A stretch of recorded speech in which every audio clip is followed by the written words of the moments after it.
Kolhapur civil surgeon कार्यालयात आर्थिक देवघेवीच्या नोंदी असलेलं रजिस्टर सापडलं. वैद्यकीय बिलं मंजुरीसाठी तसंच बोगस दिव्यांग दाखले देण्यासाठी आर्थिक देवघेव होत असल्याचा शिवसेना उद्धव बाळासाहेब ठाकरे पक्षाच्या पदाधिकाऱ्यांचा आरोप. सिव्हिल सर्जननी चौकशी करून दोषींवर कारवाई करण्याचं दिलं आश्वासन.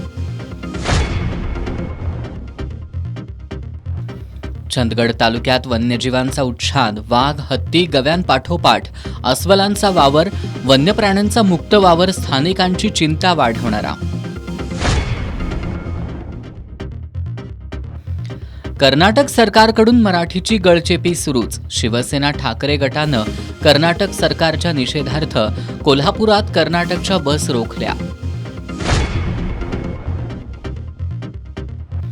उच्च न्यायालयाच्या कोल्हापूर सर्किट बेंचच्या आदेशानंतर महापालिकेला आली जाग.